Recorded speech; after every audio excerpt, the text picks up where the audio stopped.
विदुर जी और विदुरानी कहाँ हैं? जंगल में। क्या कर रहे हैं दोनों पति पत्नी जंगल में? बोले भगवान का चिंतन कर रहे हैं। इतना चिंतन किया विदुर और विदुरानी ने, इतना चिंतन किया कि वो घास की कुटिया पर रहने वाले विदुरानी को और विदुर जी को भगवान के पास नहीं जाना पड़ा, भगवान स्वयं विदुरानी के घर पहुंच गए। ये देख, इस तरह का चिंतन। जब भगवान हस्तिनापुर आए श्री कृष्ण, दुर्योधन के यहाँ शांति का प्रस्ताव लेकर के 5 गांव दे दो पांडवों को, तब भगवान का दर्शन करने बड़ी दूर दूर से लोग आए। भगवान तो भगवान थे ना, कृष्ण को देखने के लिए बहुत लोग आए। जब भगवान हस्तिनापुर आए ना, तो हस्तिनापुर के क्षेत्र में खबर पहुंची कि कृष्ण द्वारिका से आ रहे हैं। तो भगवान के बारे में सुन रखा था लोगों ने, तो गांव गांव के स्त्री पुरुष दौड़ पड़े कि चलो भैया हम भी कृष्ण को एक बार देख लेंगे, क्योंकि भगवान तो भगवान थे, बड़े सुंदर थे, नाम श्याम सुंदर था। और बहुत लोग, पहले के लोग ये जान नहीं पाए कि ये भगवान है, पर आकर्षण तो था ही कि बड़े बड़े काम करते। उनका नाम था कि उन्होंने बचपन में गोवर्धन उठा लिया एक उंगली से। भगवान का भी नाम तो था ही, पर कुछ लोग उन्हें भगवान मान गए कि ये ईश्वर हैं, पर कुछ लोग उन्हें ईश्वर नहीं मान पाए। उनको लगा जैसे हम मनुष्य हैं ऐसे ये भी मनुष्य हैं। कृष्ण के समय पर भी लोगों ने कृष्ण को, कुछ लोगों ने तो कृष्ण को भगवान मान लिया, पर कुछ लोगों ने अज्ञानवश कृष्ण को मनुष्य ही माना। जैसे उनमें शकुनी, दुर्योधन थोड़ी कृष्ण को भगवान मानता था। दुर्योधन कृष्ण को क्या मानता था? बोलो, मनुष्य, हमारी तुम्हारी तरह, सामान्य। तो गांव के लोग आए भगवान का दर्शन करने, बड़ी भीड़ लगी। भगवान रथ पर आए थे हस्तिनापुर, तो जब आए तो सबका अभिनंदन वंदन करते रहे। सब लोग भगवान की तरफ, कोई पुष्प फेंक रहा, कोई हाथ जोड़ के कृष्ण कन्हैया लाल की जय कर रहा। उसी भीड़ में विदुरानी विदुर जी से बोली, सुनो जी, कन्हैया आने वाले हैं। अच्छा, उस समय विदुर और विदुरानी को दुर्योधन ने अपने राजमहलों से निकाल रखा था। विदुर जी का अब हस्तिनापुर में प्रवेश निषेध था कि आप हस्तिनापुर में प्रवेश नहीं कर सकते, जबकि दुर्योधन के सगे चाचा हैं। दुर्योधन के सगे कौन हैं? ये चाचा, विदुर जी सगे चाचा। लेकिन इसने, दुर्योधन ने, इतना दुष्ट है ये बालक कि इसने अपने चाचा को घर से निकाल दिया, और चाची को, चाची मतलब विदुरानी, चाचा चाची को निकाल दिया। चलो, क्यों निकाल दिया? क्योंकि विदुर जी दुर्योधन को समझाया करते कि बेटा, तू जिस रास्ते पर चल रहा है वो गलत है। समझाते विदुर जी कि दुर्योधन, तू जिस दोस्ती यारी में पड़ गया है वो गलत है। तू अपने भाइयों से लड़ाई मोल ले रहा है, अपने भाइयों से लड़के क्या पाएगा? तू अपनी भाभी के कपड़े उतार के क्या पाएगा? बहुत विरोध किया विदुर जी ने दुर्योधन का। जब दुर्योधन का विरोध उसके सगे चाचा ने किया, उसके गलत काम का, तो दुर्योधन ने क्या किया? विदुर जी से कह दिया, सुनो चाचा, अब एक पल तुम यहां मत रहना, हट जाओ यहां से, चलो। निकाल दिया महलों से। और तब निकाला जब सामने धृतराष्ट्र बैठे रहे। धृतराष्ट्र कौन है? विदुर जी के बड़े भैया, बड़े भाई बैठे हैं सामने, राजा धृतराष्ट्र, और छोटे भाई का हो रहा है अपमान। क्या धृतराष्ट्र को बोलना नहीं चाहिए कि दुर्योधन तू चाचा से ऐसे क्यों बोल रहा है? चाचा सही कह रहे हैं, तेरे भले के लिए कह रहे हैं, सुधर जा। पर विदुर जी को ही निकाल दिया। आज यही तो स्थिति है, अच्छे लोगों को निकाल बाहर कर दिया जाता है और बुरे लोगों की फौज हो जाती है इकट्ठी।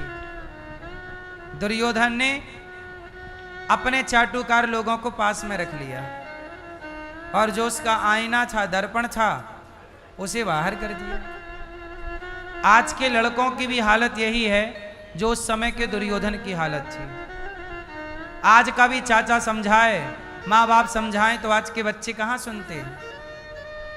आज के लड़का लड़कियों ने अपनी एक दोस्ती यारी की टीम अलग बना रखी है कि हम इनकी सुनेंगे और चाचा की, ताऊ की, माँ की, बाप की, गुरु की, किसी की नहीं सुनेंगे। जैसे दुर्योधन किसी की सुनता ही नहीं था, एक नंबर का नालायक, किसी की नहीं सुनता, ना चाचा की सुनता, ना पितामह की सुनता, ना गुरु द्रोणाचार्य की सुनता। सबने समझाया इसको कि तू पांडवों की संपत्ति ना हड़प, ना हड़प, तू गलत कर रहा है, तू गलत ना कर, ना कर। एक ना सुना। जब जुआ का खेल हुआ तब भी कुछ लोगों ने विरोध किया, पितामह ने विरोध किया, गुरु द्रोणाचार्य ने बोला ये गलत है, जुआ ना खेलो, पर ना सुना। क्यों नहीं सुना? क्योंकि धृतराष्ट्र दुर्योधन के सपोर्ट में थे और धृतराष्ट्र हैं राजा। जब राजा ही सपोर्ट में हैं तो बाकी लोग कर क्या सकते हैं। विदुरानी बोली कि चलो कन्हैया आ रहे हैं। जब कन्हैया आ रहे हैं तो विदुर जी बोले कि सुनो, अपना तो हस्तिनापुर जाना मना है, दुर्योधन ने मना किया है कि अब राजमहलों में आप घुस मत जाइएगा। तो विदुरानी बोली हम राजमहलों में नहीं जाएंगे, जहां सब लोग सड़क में खड़े होके दर्शन कर रहे होंगे कन्हैया का, हम भी खड़े हो जाएंगे। तो विदुर जी बोले कि इस भीड़ में पता नहीं अपन कन्हैया को देख पाए, भगवान को देख पाए, ना देख पाए, बहुत भीड़ होगी, तुम बूढ़ी हो, गिर जाओगी, लग जाएगा, तुम देख ना पाओगी, बहुत भीड़ है वहां पर। तब विदुरानी बोली सुनो, मैं नहीं देख पाऊंगी तो क्या हुआ, चलो ना एक बार, कम से कम कन्हैया तो हमें देख लेंगे। हम नहीं देख पाएंगे कोई बात नहीं, वो तो हमें देख लेंगे। और चली विदुरानी, विदुर जी चले, दोनों बुढ़ा बुढ़ी थे, बूढ़े हो गए थे लगभग। विदुरानी चले, चल के उस भीड़ में, भीड़ का हिस्सा बन के खड़े हैं। कन्हैया का तभी रथ आया, जय जयकार की गूंज हुई, द्वारिकाधीश की जय, कृष्ण कन्हैया लाल की जय, खूब जयकारा। अब विदुरानी वहां एक पत्थर पड़ा था, उस पत्थर के ऊपर खड़ी हो गई, क्योंकि भीड़ में पीछे रह गई ना, शरीर बूढ़ा है, कोई धक्का मारे तो गिर जाए, तो एक पत्थर के ऊपर खड़ी हुई। और विदुर जी बस ये चाह रहे हैं कि चलो तुम देख लो कृष्ण को बस। तभी भगवान का रथ गुजरा और भगवान की नजर दूर खड़ी उस विदुरानी पर पड़ गई और भगवान ने सारे से कहा काकी जी राम राम, लौट के आएंगे आपके घर। अब विदुरानी को तो इशारा समझ में आ गया, अब विदुरानी तो प्रसन्न हो गई। इतने में रथ चला गया, पल भर की बात थी। अब चलता हुआ रथ, इतने में कितना टाइम मिलेगा, कितना इशारा हुआ होगा। अब विदुरानी खुश, विदुर जी बोले क्या हुआ? बोले कन्हैया ने इशारे में कहा है कि वापस आएंगे। विदुर जी बोले क्या तुम इशारा समझ रही हो? अरे वो सबको हाथ हिला रहे थे, अभिवादन कर रहे थे, सबके लिए था वो, तुमने क्या समझ लिया तुम्हारे घर आएंगे? नहीं, वो तो महलों में जा रहे हैं, उनका खूब स्वागत वहां होगा। वो अपनी कुटिया में काहे को आएंगे? अपने पास तो ना रहने को घर है, ना खाने को रोटी है, वो अपने यहाँ क्यों आएंगे? काकी जी बोली नहीं, हमें कहा है कि आऊंगा वापसी में, लौटती में। अब विदुर जी बोले नहीं वो नहीं आएंगे, वो कुछ और कहना चाह रहे होंगे, पता नहीं इतनी भीड़ में तुम्हें देखा थोड़ी होगा। काकी जी ने कहा नहीं, उनकी आंखें हमारी आंखों से मिली, कहा उन्होंने आऊंगा। विदुर जी को लगा कि चलो बुढ़ापे में कुछ का कुछ समझता है आदमी, तो विदुर जी को लगा ऐसे ही है। विदुरानी ने कहा नहीं आएंगे वो, चलो जल्दी अब घर चलते हैं। अब विदुरानी बड़ी प्रसन्नता से घर गई, तुरंत झाड़ू उठाई, पूरे कुटिया को साफ किया, दूर तक गाय का गोबर लिया और आंगन को लीपा और सब तैयारियां चालू। विदुर जी से कहा एक काम करो, आप बाजार से ना जाओ, कुछ सामान ले आओ, कुछ मिठाई ले आओ, कुछ काजू बादाम ले आओ, कुछ खाद्य पदार्थ ले आओ, क्योंकि अपने यहाँ कुछ नहीं है, जल्दी आना। अब विदुर जी उसकी तसल्ली के लिए, विदुर जी को पता था आएंगे तो है नहीं, पर ये कह रही है तो चलो बाजार से ले आते हैं थोड़ा काजू बादाम, थोड़ा मक्खन मिश्री मिठाई। विदुर जी गए, भाई आपके घर कोई मेहमान आता है तो मिठाई विठाई की व्यवस्था करते हो कि नहीं? ऐसे ही विदुर जी पैसा लेके चले गए, थोड़ा बहुत बाजार से कुछ सामान ले आएंगे। अब विदुरानी बस वही झलक दिख रही है उसे कि वो कह रहे हैं आऊंगा आऊंगा। अब तो बार बार निकल के देखे, अब आए क्या, अब आए क्या, अब आए क्या, अब आए क्या।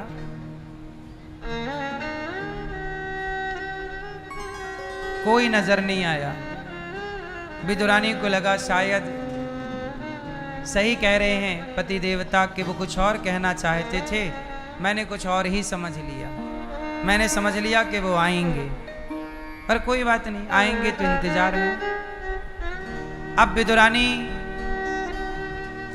आंगन को गाय के गोबर से लीपकर एक चटाई ढूंढने लगी कि मेरे पास एक चटाई तक नहीं है, आएंगे कन्हैया तो बिठाऊंगी कहां? तो केले का पत्ता तोड़ के ले आई।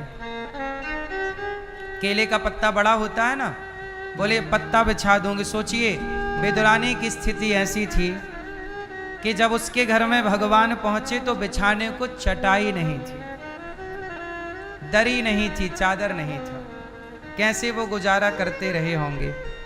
लेकिन उस परिस्थिति में भी भगवान का चिंतन कैसे किया कि जगत के पालनहार घर पहुंच रहे हैं। विदुरानी ने जंगल की थोड़ी भतुआ लगा था, भतुआ उखाड़ा और साग बघार दी। बघार क्या दिया, पानी में डाल दिया और पकाने लग गई कि कन्हैया आएंगे कुछ मांगेंगे तो क्या खिलाऊंगी? तो साग सूखी, ना उसमें नमक ना मिर्ची ना मसाला, साग उबाल के खाती थी। वो साग पकाने लग गई। अब फिर इंतजार है, अब आए क्या, अब आए क्या। और यहां भगवान द्वारिकाधीश दुर्योधन के यहां से 56 भोग परोसा दुर्योधन ने। कन्हैया माता गांधारी ने आपके लिए बनाया है, आप ग्रहण करो। 56 भोग, सोने की थाली दुर्योधन के घर, सोने की कटोरी में कृष्ण को खीर परोसा, मेवा मिष्ठान परोसे, रसमलाई परोसी और नाना प्रकार के व्यंजन परोसे। पर भगवान ने कहा दुर्योधन भूख नहीं है। कहा कन्हैया माता श्री ने बनाया है आपके लिए। कोई बात नहीं दुर्योधन, पर हम आपके घर भोजन नहीं कर सकते। क्यों? भगवान ने कहा दुर्योधन आपके भोजन में अभिमान की दुर्गंध है, आपके भोजन में अभिमान की दुर्गंध है, हम आपके घर नहीं खाएंगे। तो दुर्योधन बोला कहाँ खाओगे? बोले तुम्हारे चाचा के यहाँ, विदुर जी के यहाँ, हमारा निमंत्रण है। दुर्योधन हंसा, चाचा के घर जाओगे, वहां कुछ ना मिलेगा खाने को, वहां कुछ नहीं है, हमने तो उन्हें नगर से निकाल दिया है, उनका राशन पानी बंद कर दिया है, कुछ नहीं है उनके यहाँ, आप क्या खाओगे? भगवान बोले दुर्योधन जो विदुर जी खिला देंगे, विदुरानी खिला देंगी, हम वो खा लेंगे, हमें 56 भोग की चाहत थोड़ी है। वो साग पत्ता खिला देंगे तो हम साग पत्ता खा लेंगे। दुर्योधन बोला कन्हैया ये कैसा मजाक है, हमने 56 भोग परोसे, आपने नहीं खाए और कह रहे हो कि विदुरानी के घर, विदुर जी के घर हम साग पत्ता खा लेंगे। भगवान कहते हैं दुर्योधन मैं वस्तु का भूखा नहीं होता कभी, मैं भाव का भूखा होता हूं। जहां मुझे प्रेम से पदार्थ मिलता है मैं प्रेम के पदार्थ को ग्रहण करता हूं, अभिमान के 56 भोग को ग्रहण नहीं करता। भगवान दुर्योधन की मेवा त्यागी, साग विदुर घर खाई, सबसे ऊंची प्रेम सगाई। चल पड़े भगवान विदुर जी के घर। अब तो नगर में चर्चा फैल गई कि भगवान ने दुर्योधन के घर भोजन नहीं किया, विदुरानी के घर जा रहे हैं। और तभी शोर, जय जयकार की ध्वनि। अब भगवान जब चले तो पीछे लोग चले, जय जयकार शोर। जहां हजारों लोग चलेंगे वहां शोर होगा।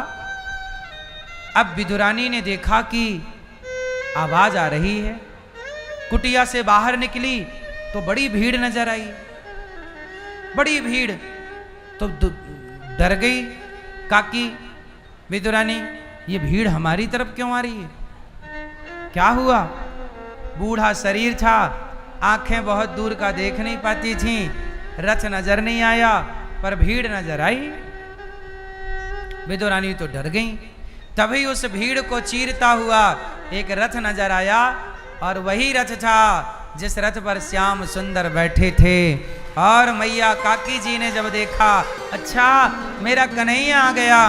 लो भैया, वो काकी, वो विदुरानी तो नाच भी लग गई, मेरा कन्हैया। मुझे विश्वास था आएंगे आएंगे आएंगे। लो, ये नहीं मान रहे थे कि आएंगे, अभी तक बाजार से लौटे नहीं। देखो बाजार गए थे, बोल रहे थे कोई आएंगे थोड़ी, देखो मैंने कहा था आएंगे, आ गए आ गए आ गए आ गए। अब तो बुढ़ापा शरीर में, और बूढ़ी चाची काकी जी नाच भी लग गई। विदुरानी, भगवान रथ से उतरे और चाची जी को अपने हृदय में भर लिया, अपने गले से लगा लिया। सोचिए, भगवान दुर्योधन जैसी अमीरी को छोड़कर विदुरानी जैसी गरीबी को गले लगाते हैं। भगवान अमीरी के कब भूखे रहे हैं? अमीरी और गरीबी ये दोनों से परे हैं भगवान। ना भगवान को अमीरी से मतलब है, ना गरीबी से मतलब है। भगवान ये नहीं देखते कि आपकी अमीरी कितनी है और आपकी गरीबी कितनी है। भगवान तो ये देखते हैं कि आपके अंदर प्रेम कितना है, भाव कितना है। भाव का भूखा हूं मैं, भाव ही एक सार है, और भाव से भजले मुझे तो भव से बेड़ा। ये भाव की बातें हैं। भगवान कभी वस्तु के भूखे नहीं रहे कि तुम हमें 56 भोग दो। भगवान कभी नहीं कहते कि हमें लड्डू दो, मिठाई दो, सोना दो, चांदी दो, हीरा दो, मोती दो। इनकी भगवान को क्या जरूरत है? भगवान के पांव तो लक्ष्मी जी दबाती हैं। जिन लक्ष्मी जी को सब चाहते हैं, वो लक्ष्मी जी नारायण को चाहती हैं, और वो नारायण के चरण दबाती हैं। अब वो परमात्मा जिसके पांव लक्ष्मी दबाएं, उस परमात्मा को तुम कितने हीरे दोगे, कितना पैसा दोगे, और क्या वस्तु दोगे? वो भगवान बिकता है, खरीद सको तो खरीद लो। कोई सोना चांदी से ना खरीद पाएगा उस परमात्मा को, लेकिन प्रेम के आंसू बहाए कोई, उसके लिए तो वो प्रेम के आंसुओं में बिक जाता है कि देखो ये भक्त मेरे लिए रोता है, तड़पता है, मुझे याद करता है।